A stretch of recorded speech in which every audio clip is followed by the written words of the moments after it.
Hello there, Pursuing Freedom friends, and thanks for tuning in today. And also, my apologies if you've been tuning in weekly for the last year or so since we've been doing the first 50 episodes of this podcast. I took a little bit of a hiatus while we were traveling with the family and for work, and so we're back, and I'm glad that you're here and tuning in. As the introduction to the podcast says, we typically interview top producing real estate agents nationwide and around the world, and today we have a unique interview for you with Gary Spencer Smith, who's actually out of Vancouver.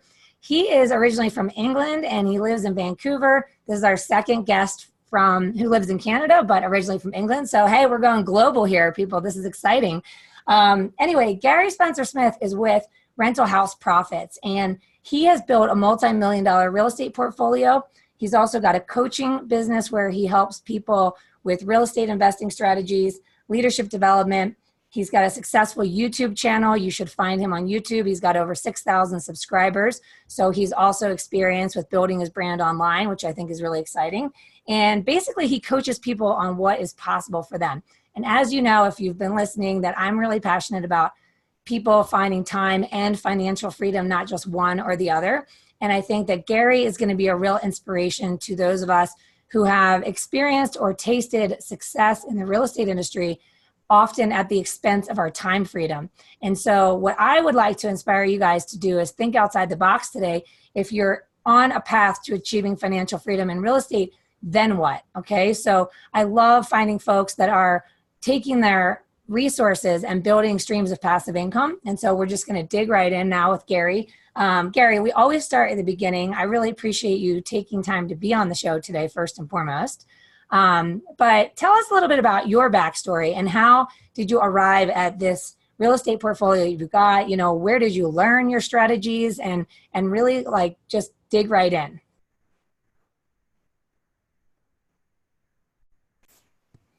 All right, so let's just dig right in and let's get started, Gary. So tell us a little bit about your backstory and how you arrived at this point. Okay, awesome. Well, first of all, thank you very much for having me on. This is it's nice to connect with people, like you said, going global now, right? And yeah, I firmly believe that real estate and investing and creating anything, it's about joining the dots and having the dots. The more dots you have, the more you can start to create the picture. And the more dots you join, the more successful you become in life, for sure. So how did I get started in real estate? Well, I don't want to say it was a sad story, but at a young age, my father passed away. I was 21. My grandma was living in a house and we had to sell the house and pay for her to be in a home. And I was kind of ahead of the curve. You know, most people go into a condo, then in a townhouse, then this thing. I had a little bit of money, so I managed to go straight into the single family home as a 21-year-old. You know, people used to knock on your door and be like, is your mom or dad home? And they were selling stuff on the door, which was awesome. Like, no, they're not home, sorry. And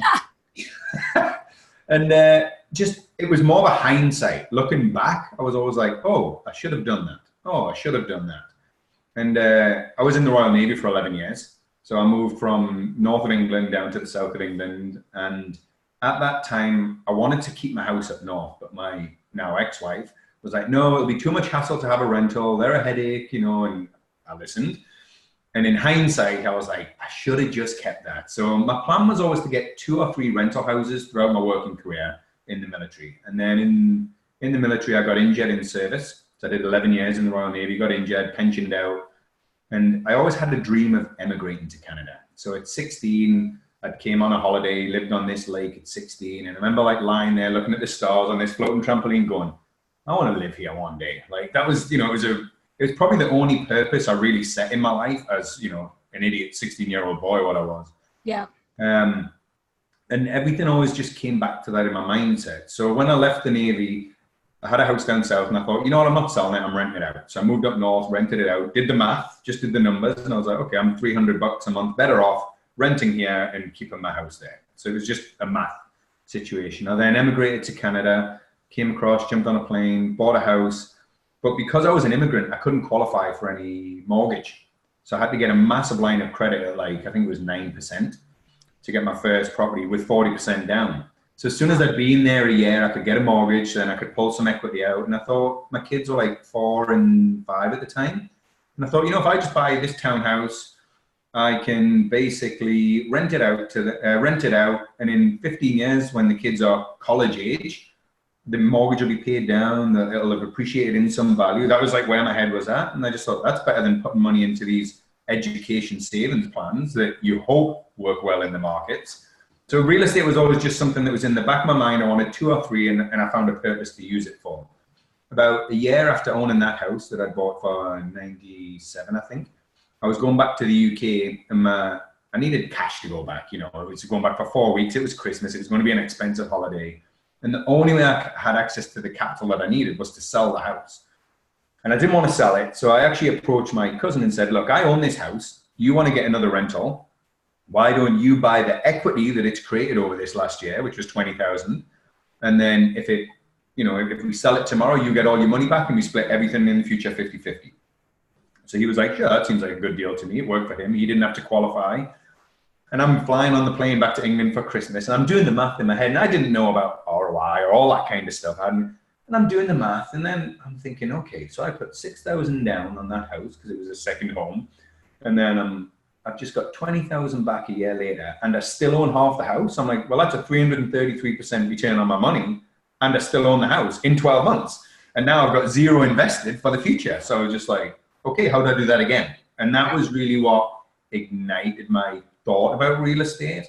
And then it was still probably another year. Someone said, oh, there's this course over in Vancouver. So we went across to Vancouver, I watched, and it was a Rich Dad Poor Dad course. So I'd read the book, and it kind of ignited me that, okay, I was doing the right thing. And that was where I really started to, okay, I'm getting serious about this. And that was 2008. And then, but I still slowly got through the journey and I was buying, I think I got to like 3, then to 5. And all of these were joint ventures because I had to get creative from the start. I didn't have the bucket of cash. I earned okay money. I was in the trades, but I wasn't, by any means, I didn't have access to a lot of capital. So everything was joint ventures. I had to get creative in financing. I did rent to owns. And then I kind of got dialed in, got a strategy that worked, which was buying single family homes, sweeten it. And that really is what took me from just tinkering to actually, okay, I can make a life out of this real estate. And then we quickly grew that portfolio with people doing the single family home scenario. And that was basically what really turned me around in real estate and I was starting to see the benefits from it. So I was working, but I was also working on the properties as well. So I wasn't just doing them and managing them. I was actually working on the properties, I was working at a cheaper rate than what a contractor would be, but I was still earning a decent amount of money. So I was paying myself $30 an hour instead of a contractor $60. But I have skills, like I could do the skills. Like I am a qualified electrical engineer. And so I knew what I was doing. I wouldn't recommend that to anyone just to jump in and start doing tools because I tried drywalling and I've realized that I save a lot more money paying someone to do the drywalling than me spending 9 months sanding my mess that I slap on the wall. So it's not something I'd recommend to everyone, but it was certainly what worked for me and got me to a point where, okay, I've got a system. I started using the system and I just kept redoing that for about 5-6 years and just tweaking little bits within the system. And that really accelerated us to the point where, okay, now I'm a full-time real estate investor and started looking at other avenues. So, okay, I have a lot of questions because this is amazing. So backing up a bit. So you started, the beginning of your journey is actually very similar to my husband and I. I always joke that we bought our first place in 2008 for $95,000 and we kept it as a rental after our son was born and we moved a few blocks away. It was a total accident. I always say it was the best accident that ever happened was keeping that property. Ironically, we just sold it today, believe it or not, for $381,000 11 years later. Nice. So it was a good investment, and we were able to leverage that property to buy more properties and 6 properties over 9 years, et cetera. But my question for you is in regards to leverage. So, I feel like there's 2 schools of thought here in terms of the pros and cons of leveraging, meaning that, you're talking about having investors, having folks that partner with you on these investments, which means you're leveraging their money. And then I assume there were times where you leveraged the home equity of the investments to continue to build that portfolio. At any point in the process or in the journey, or I guess in your goals, do you feel that it is a valid goal to want to be free and clear on your investment properties? Or do you feel that because they are appreciating at a point that nowadays, I feel like, especially in the States, you can only cash out up to 75% on a rental property anyway, if you were to want to leverage home equity from one rental property to buy another. So you're still leaving 25% in there. It's not like 2006 where all the properties were borrowed at 100% of the value, right? So are you a proponent, or like, do you advise your clients to leverage whenever possible and kind of go as fast as you can? Or do you think there's benefit sometimes to planning to buy with cash? Like, what, when somebody's afraid to take the leap, where do you advise them there? It depends on what people are trying to achieve. So for me, I was in a growth phase and I wasn't taking, so I had my first serious joint venture partner that wasn't like my cousin, someone that we spoke to that are friends of mine. We actually said, okay, what are you trying to achieve? And they wanted X. So we were like, well, how can we do X? And we just looked at what they had and figured out how to move that through. Another one of mine, which was probably a major partner of mine, who's in quite a few properties with us, like, I don't even know off the top of my head, but 10 plus. He basically had a goal that he set in 5 years. He had an amount of capital that we could work with. So we were basically buying the house with cash, renovating it with cash, and then refinancing it. So people sometimes call it the BRRRR strategy, but it was basically buy, rehab, refinance, move it to the next. And we would always leave a portion in because it depends on the valuation as to how much you can pull out. Same, we could get 75 to 80% usually. So we're always leaving these little pots along the way. If I was to advise on I'm a licensed real estate investment advisor as well here in Canada. So if I'm advising people, I don't believe you should over leverage yourself just because you're doing that stack of cards. And it depends what you've got at risk with that stack of cards. So for me, I own some of my properties corporately because we are leveraging through the process. And if that collapses, which it could, we've seen it happen in the world, it's limited. So it depends on what people are trying to achieve. I do like leverage. Like I don't think I will ever pay anything free and clear and be totally free and clear. And that's also an accounting strategy. Like speaking to my tax accountant, if we are free and clear, then we're paying more in taxes. Just because it's 100% income, there's nothing to offset that income, like the interest payments on the mortgage. So that's where having really good team of people around you who can explain this to you and understand what you're trying to achieve. I know a lot of people use accountants who are family, friends, or companies. I tell everyone, whoever is on your team, they must be investing in real estate. I don't care if they're the best accountant in the state or in the country. If they do not invest in houses, they do not think like a real estate investor. So my accountant, he owns 17 of his own houses. So even though he's an amazing accountant, he thinks like a real estate investor. So he knows the game I'm trying to play. And I can sit down every year, well, I usually sit down more than every year with him, quite often, and be like, look, here's what I'm doing. Here's some plans. Here's our next phase of growth. What's my most tax efficient way? And sometimes it is leveraging. Sometimes it's no, buy this cash and then refinance it. So the answer will be it depends. But if you don't have a lot of money, which a lot of people getting into real estate don't, then you're going to have to leverage. And that's, we'll take people, for example, retirees, the 55 plus, the baby boomers, they're retiring with houses that have had unprecedented appreciation over the last 15 years. And they're looking at these huge numbers, but they're broke and they're paying taxes on these huge numbers. And I'm like, take some of this, leverage it over here, own this, do the work, refinance this and pay that back. So now your house is not at risk, and have the risk over here on this house. But now you've got an income. Even if it's a few $100 a month, it might make you $300, $400, $500 a month. That's life-changing to some people, $500. Even if they just save that, that pays the taxes over here. So I do believe in you, but you've got to be smart about how you use it. I think when people are like 95% and then they're leveraging that to go another 95%, and that's where I see problems, where people have rentals and all of a sudden the tenant's not paid for whatever reason, or like we had a washing machine burst, and yes, insurance is covering it and it's all done, but we still had $4,000 of carrying costs during that period. Well, if you're leveraged to the max and you're working your job and you can't afford to carry what you leverage, then you're, up the creek without a paddle. So that's where I believe in people being balanced and understanding what they're doing. And if you're going to leverage to the max, have a big fund as part so you can carry property, so you don't get desperate and put in the wrong people or make the wrong decisions. Because when we get emotional, that's when we make the wrong decisions.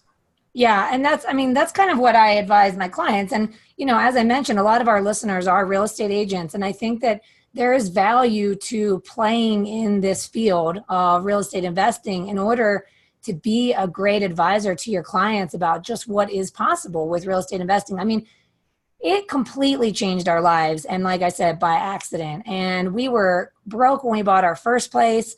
And, it helped us start building that wealth. And over time, it's the real estate investments we made are what allowed us to live in our dream home in our dream location and, move to the ski town. So I think that it's important as advisors, whether you're a real estate agent or you're a lender, that you understand the power behind that first purchase that your client is making, that first time home buyer. And the fact that every property they buy can be a vehicle to create passive income for them. And a big part of it too is that, whether we're talking about the clients we're serving or we're talking about ourselves as individuals, what I think is so powerful is the idea of, anyone who is in an industry that potentially has a cap on what kind of income they can earn, whether that be a teacher whose income it's fixed. They know exactly what they're going to make every year for the next 20 years. Or whether you're in a labor job, like a hairdresser who, the only way to make more money is to put in more hours because there's only so much you can charge. So to be able to create a passive stream of income so that you can follow the path of career that you are passionate about without having to compromise your potential for your own financial freedom, I think that's huge. You talked about something else that I think is really important, and you're talking about retirees and coaching them on reinvesting to create income now when they're struggling because their retirement doesn't create the income that they need to survive. And I want to kind of touch upon like folks that feel like, well, that's great. You started in 2008 or you started in 2006. So, you're so lucky, but it's too late for me. And, I feel like it's never too late because as soon as you make that first step and you buy that first investment, you're creating an income right then and there. So talk to me about that. Like, the age range of your clients that you've advised and what you've seen be possible for folks at all ages and at all stages in their journey towards retirement or in retirement. So I'll go through I'll quickly touch on the three ages and then I'll end on the older ones what I touched. So there's the people just coming into the market, the newbies who are like sold on the run to the back of the room, spend $5,000, well, you flip a house, they watch TV shows and it's like, oh, I can do that. That's easy. I advise those people that, you're going to take 3 to 5 years to get into something. And unless you've got a high paying job, you're probably going to have to start joint venturing early. So whether that's bank of mom and dad or someone that's going to guarantor that, but still do it right. Or if people are buying their first house, I'm like, buy your first house and live in the suite and rent upstairs. You live in mortgage free and then reinvest that money into your property so you can leverage it and start getting into the rentals in the future. Again, it takes a couple of years, but once you're ahead of the game, you're ahead of the game. You're not behind. So that would be the first group. And a lot of those people will do our like online calls and stuff like that. And then I'll coach them on those type of strategies.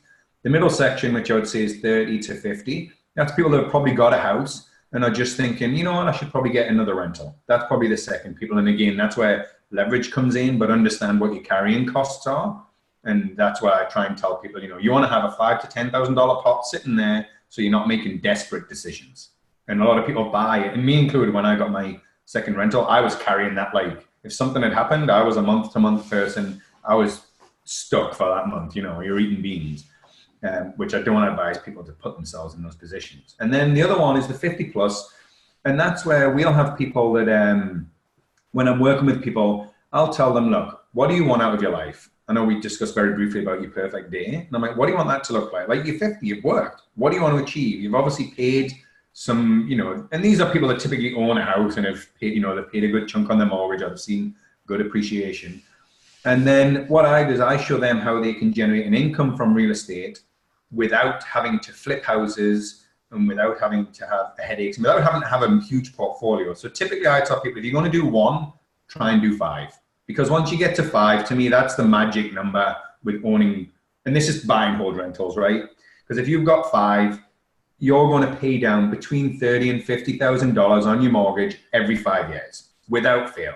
So if the house price never ever increases from this day forward, if you manage your tenants well, have a fixed rate mortgage, you can pretty much calculate what that pay down will be. And if you allow for the vacancy rate, allow for maintenance, like there's, you allow for all these things to happen. And then in 5 years, this gets paid down, then this, and then in year 6, come back to this house and refinance it just up to what you bought it for. If it's increased in value, great, that's your safety pot, leave it there. And then just refinance up to the original amount, which is probably 75, 80% loan to value. On day 1, it's probably less now. It might be like 60 by the time if you had appreciation. And then in year 7, do this house, year 8, year 9, year 10, and then go back year 11. Now you just added $30,000 to $50,000 a year of income every year. And the best thing about this, because you're refinancing, this isn't income. This is debt. So you get to spend that debt. You can't write off the interest anymore because, there's tax implications to doing this. And when you die, and there's going to be taxes, paid somewhere, but putting that money in your pocket, that's tax-free money. If you go remortgage your house, you don't have to pay tax on that. So there are tax, like I say, implications. Again, you got to speak to an accountant. But as far as living standards, that shows someone that's 50 that might be living on $30,000, $40,000 a year and just getting by. Now you just doubled their income. Now they can have a holiday every couple of years. They can get, a newer car. They can buy something for the grandkids. Like, you're changing people's lives, and that takes a 5-year cycle. So if you're 50, by the time you're 55, you've now created real wealth for in the future. And the people we've done that with, they tend to come back to me and go, my trouble was I didn't have enough money. Now my trouble is I've got to figure out how to leave this with my kids because I'm going to have a huge tax bill. And I'm like, I know, what a shitty problem to have. Yeah, totally. That's amazing. That's really unique and interesting. I never really thought about the whole, waiting 5 years and then kind of just drawing from that and letting that be income to support you in retirement. That's an interesting strategy. And, you kind of glazed over something that I think is worth touching upon, which is that BRRR or BRRR strategy, which is buy, rehab, rent, and then refinance. Yeah.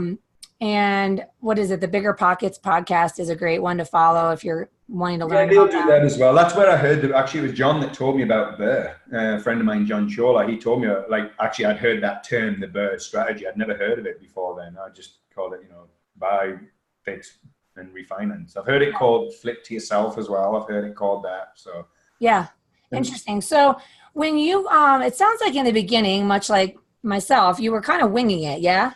100%. 100%. And then, at what stage in the journey of the past decade and more did you start seeking out some coaching for yourself and some direction in order to get this a little bit more organized? So in reality, I did the first course, and it was one of those where, I was that typical person where I'd pay to go on these courses. You pay $2,000 here, $3,000 there. So I was kind of getting, I guess, the polished information that people send you, which is not really the from the trenches of how it really works. And from that, I remember once I'd paid to be part of this inner circle group. So me and my cousin were in it. So pretty early on, about 2-3 years, I started paying for advice, information. We were sitting in a room and they're like, okay, who's got 3 houses? We had our hand up. Who's got 4? Who's got 5? And at 5, we had our hands up. And it's me and my cousin with our hands up. And we looked around the room of 200 people. No one else had their hand up. And I was like, okay, I'm in the wrong room. Yeah. So that was when I stopped and I joined an organization called RAIN, the Real Estate Investment Network here in Canada. So the guy who started that was Don R. Campbell. And he's got like 8 of the top 10 books in Canada. And he's just, there's no sales hype. And that's what I liked about it. It was in a room. It's like, look, you buy a house, you look after it for 20 years, you manage your tenants properly, you're going to do okay. And that was basically the theory. And I'm like, that makes so much sense. I'm not getting pitched to run to a room and upsell. And from that, I took various coaching. I paid for mentors. So I would say early on I started, so probably about 2-3 doors. That was when I started paying for going on courses. And now I probably spend thousands of dollars a year on my education to keep it going. I go to Vancouver. So I live on Vancouver Island, actually, which is, I've got to get on a ferry, which is now an hour drive to the ferry, hour and a half to Vancouver on the ferry, and then an hour's drive to, so it's only about 40 miles away if you were to fly, but it's a mission to get there by vehicle. So okay. But I do that every month without fail to go to the meetup, just to be around people that are doing it, people that are ahead of me. Sure. And that's what I liked about RAIN. There was always someone that, like, there's guys there with $2,000. So wow. if you say, hey, how do you do this? And they go, this is how you do it. That's how I do it. I Sure. listen to the people, people are successful at it. It's not something we've invented. Copy the successful people and ask them, take them out for lunch, pay to get their information. Yeah. I was going to ask you, how many doors do you have now? We've got just over 30 right now that like buy and holds. We have a property management part of the company that manages close to 60 doors. But we're winding down like we're taking on more staff to increase the property management. And as I was mentioning to you, we're actually looking to buy a holiday resort. So the doors we've got, we're I don't know if we're going to grow the single family doors now. We just bought a commercial property. So I just bought a 27,000 square foot commercial property, which is like offices, storage, mini storage. And then we bought 2 more single family homes in another province, but it wasn't a buying time right here. Like in my market, people were overpaying for what the value was. And then the cost of rent, the math didn't make sense anymore. So we haven't bought for probably a year and a bit, like single families. And now we're just getting back in the market because rents have gone up, prices are stabilizing. So the balance is there again. So that was a question I was going to ask you also, because there's no perfect timing, right? But as we've been in this massive appreciation period for the last several years, we've been seeing massive appreciation across the States anyway, and it sounds like in Canada as well. What is your advice to folks who feel like, well, what if this is the top? I mean, if it's a long-term buy and hold strategy, does it matter? Or do you wait until the inevitable balancing out of the market and it becomes a buyer's market? And do you just store some cash for the next year or two until you feel like it becomes a really good time to be buying? What are your thoughts on that? So a lot of mine is it depends. So if someone was getting in maximum leverage and, they couldn't afford to carry stuff, I would probably say if the market you're looking at isn't in the right part of the cycle, then don't buy in that market. We just bought 2 houses in another province. Just because they weren't here and I was itching to have something. So we went to another province and bought 2. It wasn't here right now. Mm-hmm. But one of the things I'll say to people very often is, look, if you go and buy a house for, well, I know your prices. So let's say $500,000 is probably normal here in Vancouver, 300 to 500. So $500,000 and you make no profit every month. The rent just covers the bills. That's it. And you pay it down over 20 years. And in 20 years, there's another market crash, and now it's only worth $250,000. I'm like, how much money have you lost? And people usually say $250,000. And I'm like, no, do the math. And when you do the math for your 20% down, it works out they've made about 13% on their money. And that's if the market crashes by 50%, they've made no profit over 20 years. And so when you do that math, it's like, so what is your strategy? If you're 55 and you're looking in that 20 year, then I'd probably do a different strategy or a different location. But there's always somewhere in the real estate cycle, and there's always an opportunity to make money. It just might not be that strategy in that market. For example, if it's a declining market, you're not going to buy a rent to own because the value is not there when people need to qualify. So There's always a strategy that works, though. It's just if you're willing to do that. Okay, awesome. So talk to me a little bit about how your journey then transitioned into where you are now, which is helping other people grow their real estate portfolio. When did you take that step towards coaching others, and what does that look like? I mean, have you developed a separate company around that, or are you just doing education through your YouTube channel? I mean, talk to me about where you're at now with the coaching piece. So coaching, I guess, started on day 1. The first day I stood in front of people and said, hey, you know what? This is what I know. This is what I want to do. This is the house. This is how I'm going to do it. This is why I think it'll work. So you're literally coaching people about real estate investing there for them to start joint venturing. And I've done that for probably the best part of 10 years, but that was more for my own personal gain to get my own real estate. Mm-hmm. Then about 5-6 years ago, I'm remarried, so I've got a stepdaughter. She was like 19 at the time. She came out and said, I want to learn what you do. She'd been reading about it. So I said, well, why don't you come and work with me on a couple of projects? So now she can wire a house, she can plumb, she's done it all. That's awesome. And then friends of ours, Julie Broad, Dave Penwick, they had a company called Revenue, which was a full-on, it was just education company. That was it. So that was where the YouTube channel originated back in 2008. And they were friends of ours, and they designed their life around what they wanted real estate to do and then achieved it. And then they retired and moved down to LA. Dave's now pursuing an acting career. Julie's helping people write nonfiction books. So this was sitting there, and rather than just get rid of it, they put it up for people to license and teach the programs that they had. So unbeknown to me, my stepdaughter went and purchased the rights to teach these courses. So she had them on the side, and she's not, which I'm going to get her to read your book actually, she's not a salesperson per se. And when I was speaking with John Scholl, a friend of mine in a mastermind, I was looking to get a CEO to come into this company and just manage the company, because I've achieved a lot of what I want. So I'm not in that push growth stage. But I wanted to take a step back. But at the same time, you don't want to just give away stuff. And to find a CEO in a small town, and they actually said, well, why don't you use what you've already got and groom that into who you want to take over the company? So I approached Chris and said, look, if you partner with me, I'll take your education part of your company. We'll partner it together with Rental House and just keep the same. But so we kept the same brand, revenue.com, because it's got published books that are Amazon #1 bestsellers associated to it and stuff as well. So we kind of kept it all, and so revenue is the education side, REVNYOU.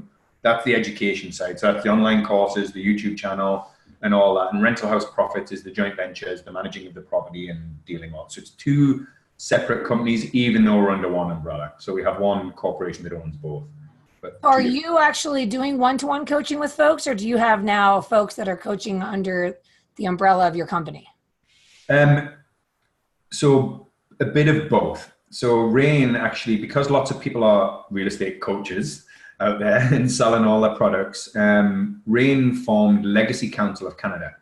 And the Legacy Council of Canada was basically a licensing program, but rather than just be like a financial planner where you can sit your test and then sell financial products, even if you're broke, with Legacy, you have to actually be walking the walk. You have to own properties. You have to be doing it, and you got to prove that. So you pass the test and you got to prove your portfolio before they'll give you the license. So through that, I got into one-on-one coaching.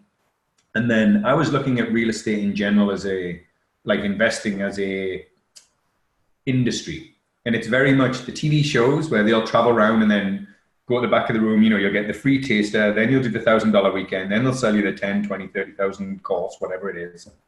Or you got to join a club that's, $5,000, $10,000 a year. And that stops a lot of people getting into real estate investing. So what Chris and I decided was, let's do something where it's a monthly subscription. So it's $100 a month. And people get access to all our courses, but they don't get it all at once. They've got to do it over time, because if you give people too much information and then they go and try and do it, they'll miss steps. Mm-hmm. So with that one, I actually coach people one-on-one on that, but it's limited. So they've got to do the online, get their knowledge up so we can have a more intelligent conversation. So they've got to do the work, then we'll have a conversation. Then they'll go do the work, then we'll have a conversation. Otherwise, sometimes you can make the mistake of speaking or even saying the term ROI. If people don't know what ROI is, you're using these numbers and it's just straight over people's heads. Mm-hmm. So it's getting people to a level where I will coach them one-on-one.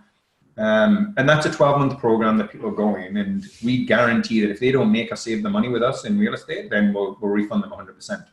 I love it.